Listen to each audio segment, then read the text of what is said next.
शान्ताकारं भुजगशयनं पद्मनाभं सुरेश्वरं विश्वाधारं गगनसदृश्यं मेघवर्णं शुभांगं लक्ष्मीकान्तं कमलनयनं योगभिर्ध्यानगम्यं वन्दे विष्णु भवभयहरं सर्वलोकैकनाथं। नमस्कार प्रिय बंधुओं, आप सभी का हमारे YouTube चैनल में बहुत बहुत स्वागत है। आज के इस वीडियो में आप श्रवण करेंगे चैत्र मास के कृष्ण पक्ष की पाप मोचनी एकादशी व्रत की कथा। एकादशी व्रत में भगवान लक्ष्मी नारायण की पूजा करने के उपरांत एकादशी महात्म्य की कथा अवश्य ही सुननी या पढ़नी चाहिए, तभी एकादशी व्रत पूर्ण माना जाता है। तो चलिए श्रवण करते हैं एकादशी व्रत की कथा। एक बार प्रेम से कहिए, बोलिए विष्णु भगवान की जय, एकादशी महारानी की जय। बंधुओं, युधिष्ठिर ने चैत्र कृष्ण पक्ष की एकादशी के संबंध में कुछ बताने के लिए भगवान श्री कृष्ण से निवेदन किया, तो उन्होंने उत्तर दिया, कुंती पुत्र, धर्म के गुण रहस्य को जानने वाले राजा मानधाता ने एक बार लोमस ऋषि से पूछा कि हे महर्षि, चैत्र मास के कृष्ण पक्ष की एकादशी का नाम क्या है? उसके व्रत की विधि सहित बताकर कृतार्थ करें तो मुझ पर आपकी बड़ी कृपा होगी। लोमस ऋषि ने उत्तर दिया, राजन, चैत्र महीने के कृष्ण पक्ष की एकादशी को पाप मोचनी एकादशी कहते हैं। जैसा कि इसके नाम से स्पष्ट होता है, इसके व्रत से मनुष्य सभी पापों से मुक्त हो जाता है। इसके संबंध में एक पौराणिक कथा है, वह कथा मैं आपको सुना रहा हूँ, आप ध्यान पूर्वक सुनिए। पुराने समय में चैत्र रथ नामक एक वन था, उसमें अप्सराएं रहा करती थीं और यहाँ पर हर समय बसंत की सी शोभा बनी रहती थी। गंधर्व कन्याएं वहां विहार किया करती थीं। अन्य देवताओं के साथ देवराज इंद्र भी अपना मनोरंजन करने के लिए यहाँ आते थे। उसी वन में एक ऋषि तपस्या करते थे, उनका नाम मेधावी था। मेधावी ऋषि भगवान शिव के अनन्य भक्त थे। एक दिन एक अप्सरा उन्हें मोहित करने के लिए सितार बजाकर मधुर स्वर से गायन करने लगी। उस अप्सरा का नाम मंजू घोषा था। उसी समय शिव का शत्रु कामदेव मुनि की तपस्या भंग करने के लिए तैयार हो गया। इन दोनों के मिले जुले प्रयत्न से मेधावी मुनि परास्त होकर अप्सरा पर मोहित हो गए।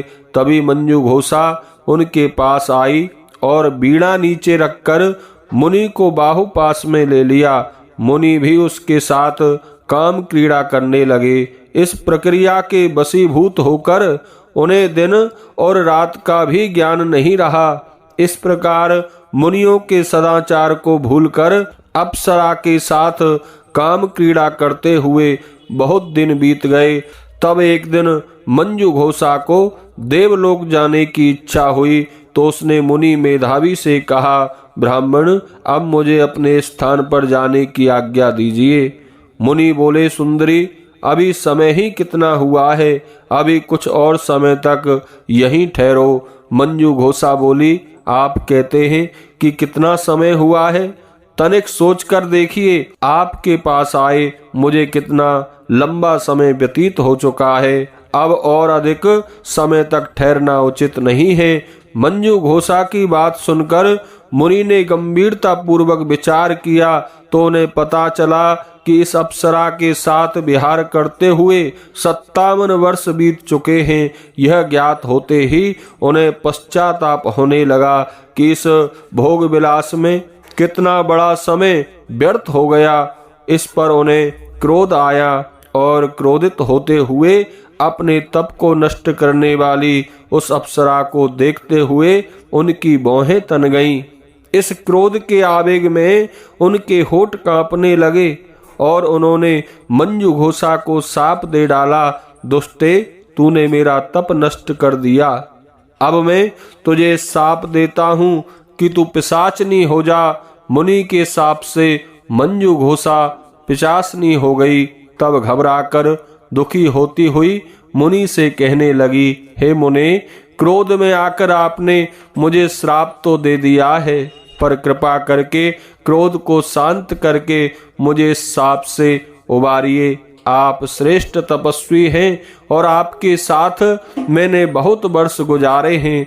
विद्वानों का कथन है कि साधु पुरुषों के संग से अच्छा फल मिलता है, सो आप मुझ पर प्रसन्न होने की कृपा कीजिए।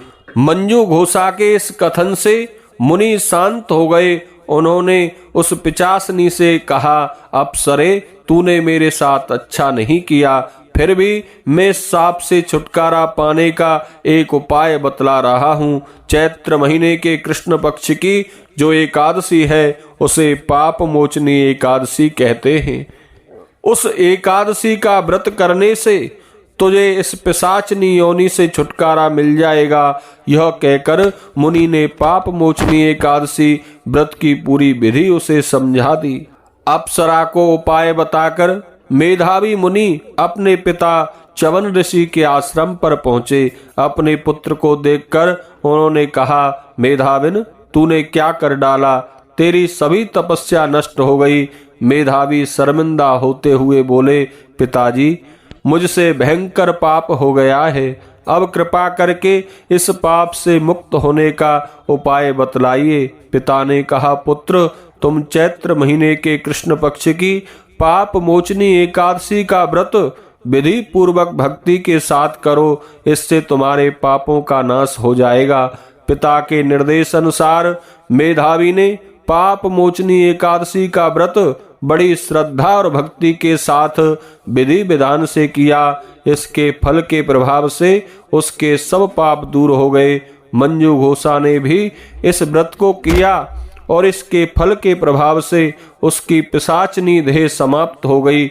वह सुंदर रूप धारण करके स्वर्गलोक को चली गई। लोमस ऋषि ने राजा मानधाता को बताया, राजन इस एकादशी के व्रत के प्रभाव से सब पापों का नाश हो जाता है। इसकी कथा को सुनने और पढ़ने से 1000 गौएं दान करने के बराबर फल मिलता है।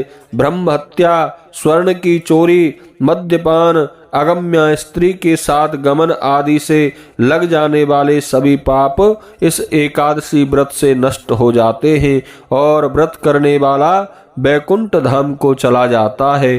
पाप मोचनी एकादशी को भगवान विष्णु की धूप दीप नैवेद्य से पूजा करने के बाद धूप दीप नैवेद्य से पूजा करनी चाहिए और आहार में चिरौंजी का उपयोग करना चाहिए।